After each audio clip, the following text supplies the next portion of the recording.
Everyone, গেছো দিদির আর একটা নতুন ব্লগে তোমাদের সবাইকে স্বাগত জানাই। এই যে হাতে ডিমের ট্রে আর ফল আর আলু আর আদা, তো বাজার টাজার করে এলাম। সাঁতার কেটে বাজার করে বাড়িতে ঢুকছি।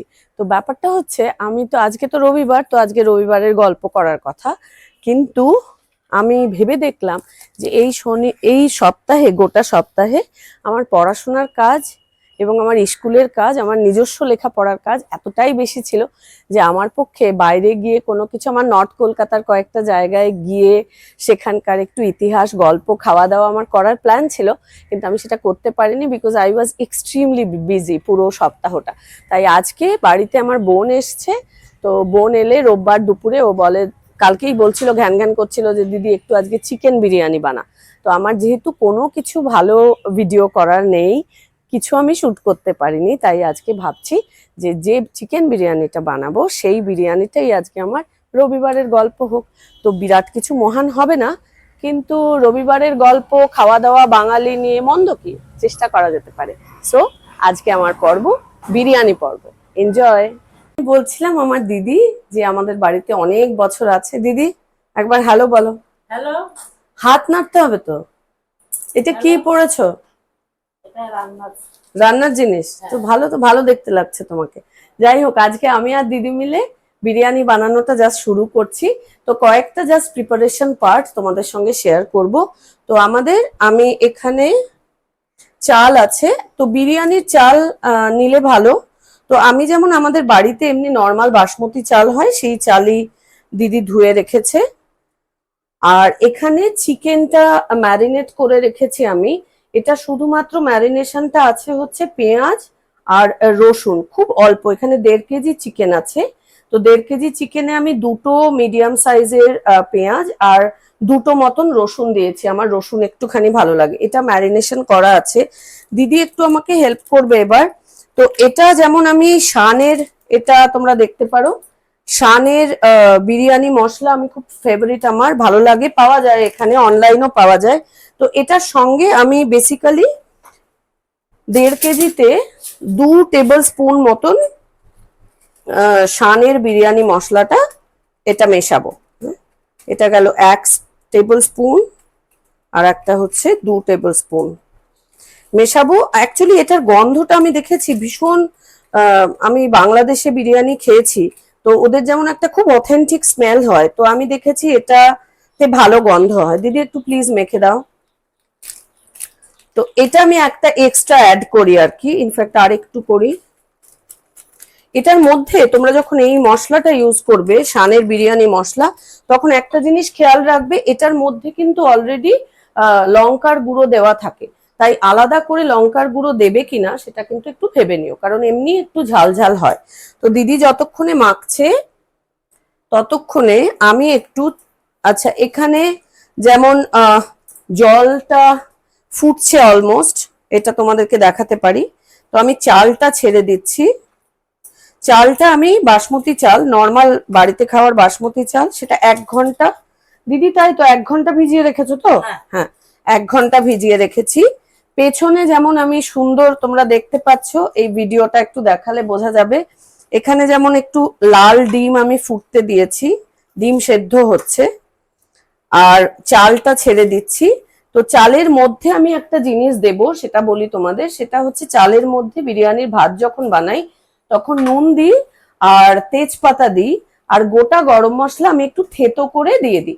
আইডিয়াল হচ্ছে, সবাই বলে যে কাপড়ের পুঁটুলিতে বেঁধে দিলে ভালো, তো আমার তো সবই ব্যস্ততার রান্না, তোমাদেরকে আগেই বলেছি, তাই জন্য আমি এত কায়দা করতে পারি না। তো আমি সিম্পল এটার মধ্যে নুন, তেজপাতা আর গোটা গরম মশলা একটুখানি থেতো করে দিই, তাই জন্য ভাতের মধ্যে একটা ওভারঅল খুব ভালো স্মেল হয়।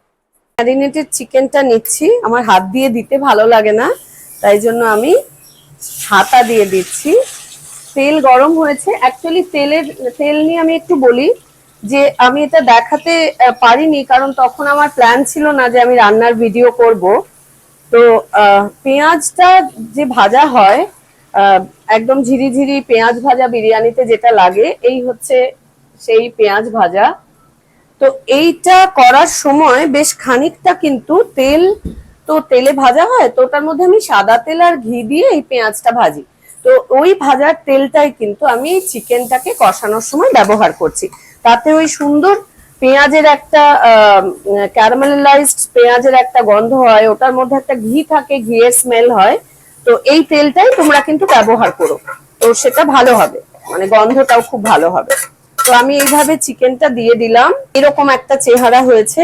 এটাতে কিন্তু আমার মনে হয় তোমরা দেখতে পাচ্ছ একটু হলুদ হলুদ, আমি কিন্তু কোনো হলুদ দিইনি এখানে, কিন্তু এই যে শান বিরিয়ানি মশলাটা আমি ব্যবহার করি সেখানে নিজেরই একটু হলুদ থাকে, তাই জন্য রংটা এরকম হবে। তো এটা বেসিক্যালি কষতে দিলাম। কষতে দিয়ে আমি যেটা করি সেটা হচ্ছে চাপা দিয়ে দিই। চাপা দিয়ে তোমরা বাড়িয়ে নিও, কারণ এটা নিজস্ব একটা পেঁয়াজ আর রসুন তো আছে এটার মধ্যে, তো নিজস্ব প্লাস চিকেনের একটা জল থাকে, তো সেটা জলটা বেরিয়ে যায়, চিকেনটাও সেদ্ধ হয়ে যায়। এক্সট্রা কিন্তু একটু এক ফোঁটাও জল দেওয়া যাবে না। তো আমার ভাত প্রায় হয়ে এসছে, ভাতটা তোমরা এখানে দেখতে পাচ্ছ, গোটা গরম মশলা আর তেজপাতা দিয়ে ভাতটা ফুটছে, ডিম সেদ্ধ হয়েই গেছে। আর এই চিকেনটাও আমি কষতে দিলাম। তো আমি ঢাকাটা তুলে দিলাম। চিকেনটা অনেকটা চাপা দেওয়ার ফলে বেশ অনেকটা জল বেরিয়েছে, সেদ্ধও হয়ে গেছে। তো এখন আমি আর এটাকে চাপা দেব না, জলটাকে কম হতে দেব, তাই গ্যাস বাড়ানো আছে। এখানে আলু ছাড়ানো আছে। আলুটা, বিরিয়ানির আলু তো ভীষণ ফেমাস, মানে বাঙালির বিরিয়ানি, আমার মনে হয় বিরিয়ানিতে মাংস না হলেও চলে, আলু তো লাগবেই লাগবে। তো ছাড়ার সময় একটু সাবধান, আমার তেলটা বোধহয় একটু বেশি গরম হয়ে গেছে। তো এই আলু ছেড়ে দিলাম। আলুতেও অ্যাকচুয়ালি আমি ইনফ্যাক্ট ওই পেঁয়াজ ভাজার তেলটা ব্যবহার করছি, তাই জন্য পেঁয়াজ ভাজার তেলটা ব্যবহার করার জন্য আলুটা কিন্তু খুব সুন্দর একটা গন্ধ হয়।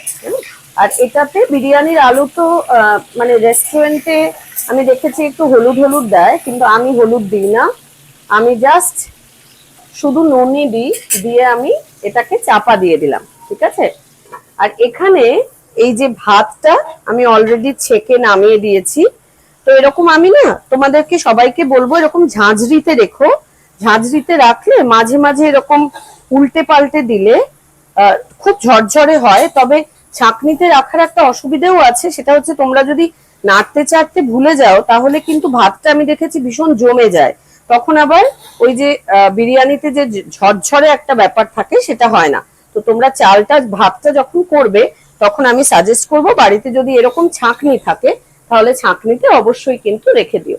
তো এরকম মাঝে মাঝে একটু চিকেনটা নাড়বো। অ্যাকচুয়ালি চিকেনটা আরো অনেকক্ষণ হতে হবে, কারণ পুরো তেলটা শেষ, মানে পুরো জলটা মরে গিয়ে তেল চকচকে চেহারা হতে হবে আর কি। হ্যাঁ, আর পেছনে যেমন আমি এখানে গোটা গরম মশলা একটু ড্রাই রোস্ট করতে দিয়েছি, এটা ফ্রেশ গ্রাইন্ড করে নেওয়াটা অবশ্যই ভালো হয়। তো এটা ফ্রেশলি আমি একটুখানি গরম করে নিয়ে তারপরে মিক্সিতে পেস্ট করব। এখানে গোটা গরম মশলা বলতে আমি এলাচ, দারচিনি, লবঙ্গ এবং আমি একটুখানি জায়ফল আর জয়িত্রীও দিই, সেটাও আমি এবার অ্যাড করব। চিকেন কষানোটা প্রায় হয়ে গেছে, আমি টেস্ট করে দেখলাম, একটু নুন বেশি দিয়েছিলাম, তাই জন্য ম্যানেজ করার জন্য একটুখানি চিনি দিয়েছি। তো নাও ইট ইজ ওকে। তোমরা চেহারাটা দেখতে পাচ্ছ, এরকম সুন্দর তেল বেরিয়ে যাবে। তো তেল বেরোনো মানেই রান্নাটা হয়ে গেছে, মানে চিকেন বানানোর প্রায় পর্বটা শেষ। সঙ্গে এখানে তোমরা আলু দেখতে পাচ্ছ। তো আমি আগেই বলেছিলাম পেঁয়াজ ভাজার তেল দিয়ে আলুটা ভাজতে দিয়েছি, ফলে আলুটা খেতে খুব ভালো হয়, সুন্দর একটা গন্ধ হয়, আর এরকম সুন্দর একটু লালচে রং হয়ে গেছে। তো আর সেদ্ধও হয়ে গেছে। তো আমার মনে হচ্ছে এখন আলুটা মোটামুটি কিন্তু মানে একদমই প্রিপেয়ার্ড বিরিয়ানির জন্য। এখন এই ইনগ্রেডিয়েন্ট গুলো কি কি গুছিয়েছি সেটা একটু তোমাদের সঙ্গে শেয়ার করব। এটা আগেই যেটা ভাত বানিয়েছি, ভাতটা এরকম ডেচকিতে রেখেছি। এটা হচ্ছে সেই সুবিখ্যাত পেঁয়াজ ভাজা, এরকম দেখো সুন্দর একটা ঝুরঝুরে হবে, লাল বা ব্ল্যাকের দিকে রং হবে, বেরেস্তা বলে এটাকে। এটা খুব সুন্দর একটা গন্ধ বেরোয়, আর ভাজার সময় আমি বলেছি এটাতে আমি সাদা তেল আর ঘি একটু মিক্স করে ব্যবহার করেছি, তাই ইট স্মেলস ভেরি গুড। এটা রাখলাম। এটা হচ্ছে কেওড়া জল আর গোলাপ জল, আমি এই দুটো কোম্পানি ব্যবহার করি, এগুলো ভালো স্ট্যান্ডার্ড। তো আমি এটা একসঙ্গে মিক্স করে একটা বাটিতে রাখি, দেওয়ার সময় সুবিধে হয় বলে। এটা হচ্ছে ঘি, এরকম ঘিটা নিয়ে রেখেছি। আমি মাদার ডেয়ারির ঘি ব্যবহার করি, ভালো লাগে আমার গন্ধটা। এটা এটা হচ্ছে গরম মশলার গুঁড়ো। তো গরম মশলার গুঁড়োর সুন্দর মিক্স করে রেখেছি, আমি ফ্রেশ মিক্স করি।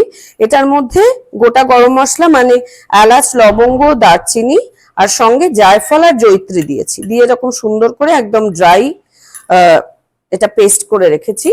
এই যে আলু ভাজাটা দেখাচ্ছিলাম, ফাইনালি এরকম আলু ভাজাটা দেখতে হয়েছে, ইট লুকস নাইস। এটা হচ্ছে ডিম সেদ্ধ করে রেখেছি। আর এইটা হচ্ছে আমার সেই চিকেনটা যেটা বানানো আছে, আমি কড়াইতেই রেখে দিয়েছি। তো এটা একদম ড্রাই হয়ে গেছে, তোমরা দেখতেই পাচ্ছ। আর এটা হচ্ছে বেসিক্যালি আমার যেটাতে আমি বিরিয়ানি বানাই সেটা। তো বিরিয়ানি বানানোর ক্ষেত্রে যেটা আমি বলি যে প্রথমেই আমি একটা ভাতের লেয়ার এইভাবে দিই, আশা করছি দেখা যাচ্ছে, এরকম ভাবে ভাতের একটা লেয়ার দিই। তো অনেকে হাঁড়িতে করেন, হাঁড়িতে করে আটা দিয়ে মুখ টুক বন্ধ করে গ্যাসে করেন। তো আমি সেটা করি না, আমার একটু ঝামেলা লাগে। তো তার বদলে আমি যেটা করি, আমি মাইক্রোওয়েভের একটা বাসনে নিই, এবং স্বাদের যে খুব একটা ডিফারেন্স হয় আমি হাঁড়িতেও করে দেখেছি। তো আমার মনে হয় যে আমার যেহেতু একটু ব্যস্তসম লাইফ, তো ওই হাঁড়িতে বসিয়ে অতক্ষণ ধরে একটা আমার টেনশন লাগে যে নিচে তলা না লেগে যায়। তো তার বদলে আমার এটা সুবিধে হয়। তো বলতে ভুলে গেলাম, অ্যাজ ইউজুয়াল এটা আমি গরম মশলার গুঁড়োটা প্রথমে দিলাম এই ভাতের ওপরে। এরপরে আমি একটু ঘি ছড়িয়ে দিলাম একদম নিচের লেয়ারে। তোমরা খুব বেশি ঘি দিও না, তার কারণ ওপরে, সবচেয়ে ওপরে যেহেতু অনেকটা ঘি দেওয়া হয়, ওই ঘিটা কিন্তু একদম নিচে আর কি, ওই হিস্ট্রিতে আমাদের ডাউনওয়ার্ড ফিল্ট্রেশন থিওরি আছে। তো ওই ওপরের জিনিস নিচে নেমে যায়, তাই জন্য নিচের লেয়ারে খুব বেশি ঘি না দেওয়াই ভালো। ওপরের ঘি এবং মাংসের তেল ওটা কিন্তু নেমে যায়। এটা ওই কেওড়া জল আর গোলাপ জল মিক্স করা জলটা দিলাম। এরপরে এটার মধ্যে পেঁয়াজ ভাজাটা আমি এভাবে সুন্দর করে স্প্রিঙ্কল করে দিলাম। তোমাদের যা টোটাল ইনগ্রেডিয়েন্ট বা ভাতের পরিমাণ সেই বুঝে কিন্তু তোমাদের পেঁয়াজ ভাজাটা ব্যবহার করতে হবে। এবং একটা জিনিস মাথায় রাখবে, সবচেয়ে ওপরের লেয়ারের জন্য আমাদের কিন্তু একটু বেশি পেঁয়াজ ভাজা রাখতে হয়। এরপরে আমি যেটা করছি সেটা হচ্ছে এই তেল সহ, নিচে সুন্দর একটু তেল আছে, তেল সহ চিকেনটাকে আমি এটার উপরে সাজিয়ে দিচ্ছি। মোটামুটি পরিমাণে সাজিও। আবার বলছি, এই বাসনটায় যেমন আমার মোটামুটি 4টে লেয়ার মতন হয়। তো ওই আমি যখন করি তখন আমার এটা মাথায় থাকে যে টোটাল চিকেন যেটা হবে সেটা 4 ভাগে আমাকে ভাগ করতে হবে। তো এটা একটা লেয়ার পুরো কমপ্লিট হলো। এরপরে আমি আর একটা লেয়ার দিচ্ছি এভাবে। প্রথমে ভাত দেব,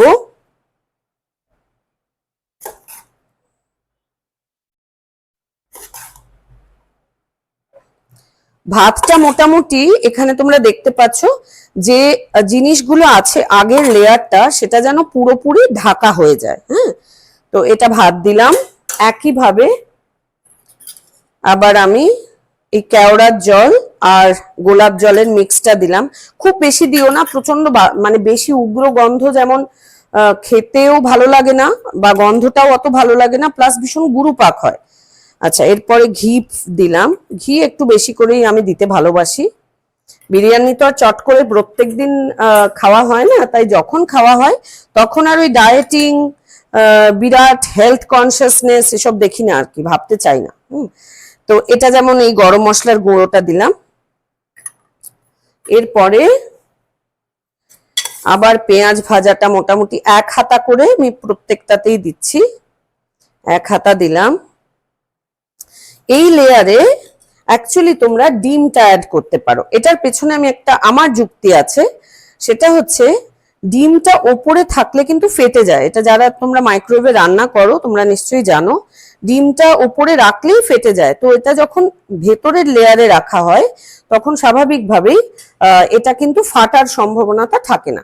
তো সাধারণত আমি সেকেন্ড লেয়ারে আলু এবং ডিমটা দিয়ে দিই, তারপরে ইনফ্যাক্ট আমি চিকেনটা অ্যাড করি। তো এভাবে সুন্দর করে ডিম আর আলুটা আলাদা আলাদা করে, যাতে একটার ঘাড়ে অন্যটা না চাপে, সেভাবে আমি রেখে দিলাম। এবার টাইম হচ্ছে মিস্টার চিকেনের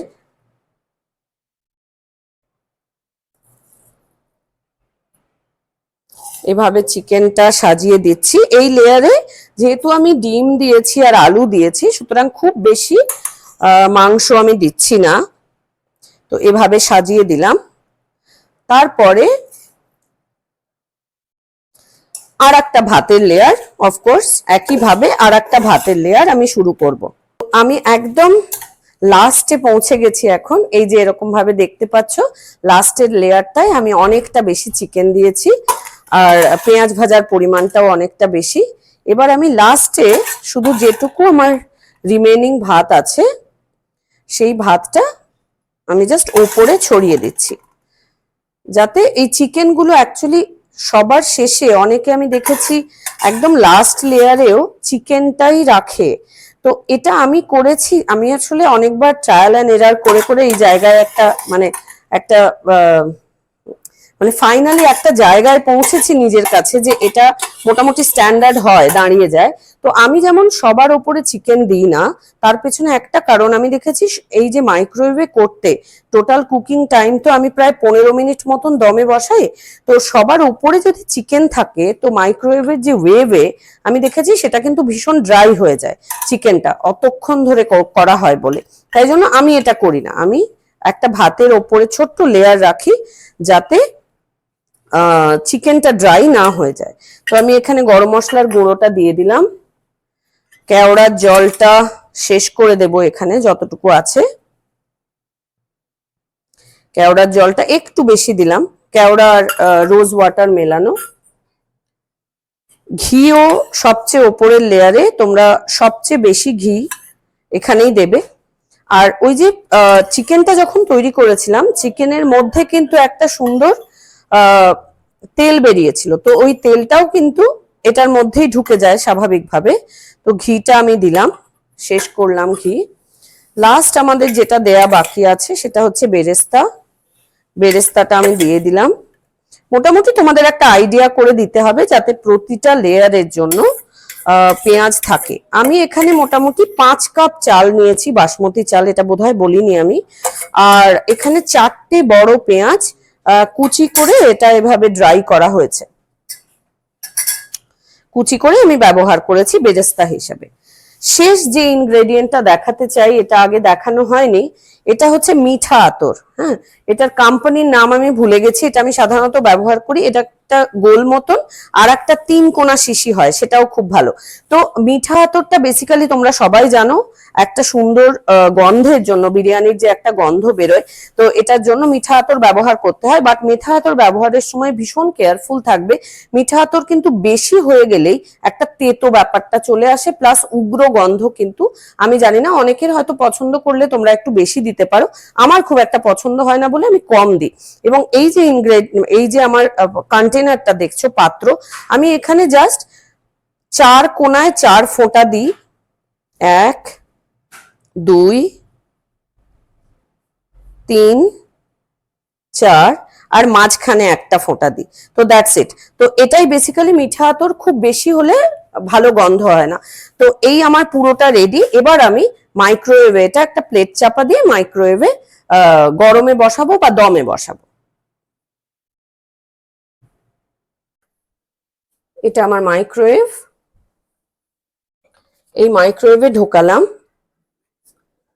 আমি একটা প্লেট ইউজ করি, প্লেটটা পুরোটা ভালো করে ঢেকে থাকে বলে এই প্লেটটা চাপা দিলাম, একটু চেপে দিলাম, দিয়ে মাইক্রোওয়েভে আমি প্রথমে 10 মিনিট প্রথমেই বসিয়ে দিই। বিরিয়ানি রেডি। এই যে দেখতে কেমন লাগছে জানি না, না ভালো লাগলেও বলতে হবে দারুণ লাগছে কমেন্টে গিয়ে, তাহলে আমি এন্থু পাবো নেক্সট রান্না করার জন্য। তো গন্ধ তো দেখানো যাচ্ছে না, বাট খুব সুন্দর একটা গন্ধ হচ্ছে। আর ওই ভাজা যে পেঁয়াজ ভাজাটা আছে তার উপরে ঘি, মিঠা আতর সব মিলিয়ে একটা খুব সুন্দর গন্ধ হচ্ছে, এবং ওপরটা একটুখানি পুড়ে পুড়ে যায়। তো ইট স্মেলস গুড, এবং I hope it is looking good. Biryani রান্নার পর্ব এখানেই শেষ হলো। আমার মনে হয় তোমরা একবার চেষ্টা করে দেখতেই পারো। আরসালান কাইন্ড অফ বিরিয়ানি না হলেও মাইন কাইন্ড অফ বিরিয়ানিতে রান্না করে আমার মনে হয় খুব একটা ডিসঅ্যাপয়েন্টেড তোমরা হবে না। অ্যাকচুয়ালি আমি এখানে একটা কৃতজ্ঞতা স্বীকার করতে চাই, আমি এই বিরিয়ানিটা আঞ্জুম দিদির কাছ থেকে শিখেছি। আঞ্জুম দিদি গৌহাটিতে থাকেন এবং ওনাদের রান্নার মধ্যে যেহেতু বিরিয়ানি প্রায় রেগুলার একটা আইটেম তৈরি হয়, সেই কারণে ওনাদের এই বিরিয়ানি রান্নার প্রসেসটা আমার ভীষণ সিম্পল লাগে এবং প্রতিটা স্টেপ স্টেপ করে আলাদা করে যেহেতু গুছিয়ে করেন ওনারা, তারপরে ওরকম লেয়ারিং করে বিরিয়ানিটা বানানোটা কিন্তু আমার খুব একটা কঠিন লাগে না। এবং আমি দেখেছি, আমি এটা বহুবার করেছি। আজকে বুনুর অত্যাচারে করা গেল, তো বুনু কালকে থেকে এসেই তো খাই খাই করছে এবং বলছে যে বিরিয়ানি বানাতেই হবে। তাই জন্য এই বিরিয়ানিটা শেয়ার করলাম। আমি আশা করছি তোমাদের বিরিয়ানিটা বানিয়ে খুব একটা খারাপ লাগবে না, এবং আমি এই ভিডিওর মাধ্যমে আঞ্জুম দিদিকে ধন্যবাদ জানাতে চাই এত সুন্দর সহজ একটা প্রসেসে বিরিয়ানি আমাকে শেখানোর জন্য। তো আজকের মতন গেছো দিদির এই ব্লগ, আজকে রবিবারের গল্পটাকে বিরিয়ানির গল্প বলা যেতে পারে, তো আজকের মতন আমার গেছো দিদির ব্লগ এখানেই শেষ হচ্ছে। তোমাদের যদি ভালো লাগে তাহলে তোমরা কমেন্ট সেকশনে গিয়ে প্লিজ কমেন্ট করো তোমাদের কেমন লেগেছে। রান্নাটা প্লিজ ট্রাই করো। আশা করছি আমি গতবারের মতন, মানে আমার শুধুই বকবক আছে, রান্না নেই, এই জিনিস সম্ভবত হয়নি। তো আমাকে সবাই হেল্প করেছে একটা ভিডিও করার জন্য প্রপারলি। তো সবাই আমার চ্যানেল, ইউটিউব চ্যানেল আছে গেছো দিদি, প্লিজ সেখানে যদি সাবস্ক্রাইব না করে থাকো তাহলে প্লিজ সাবস্ক্রাইব করো। আর আমার একটা ফেসবুক পেজ আছে গেছো দিদি বলে, সেখানে আমি নানান কিছু পোস্ট করতেই থাকি, সেটাও প্লিজ এই পেজটাও একটু ফলো করো। তো আজকের মতন এই অবধি, আবার পরের রবিবারে আশা করছি এরকম কিছু না কিছু একটা আমি খুঁজে পেতে আমি কিছু না কিছু একটা নিশ্চয়ই ভিডিও করার চেষ্টা করব। সবাই ভালো থেকো, ভালো রেখো সবাইকে পরের দিনের জন্য। ততক্ষণের জন্য bye bye everyone, take care.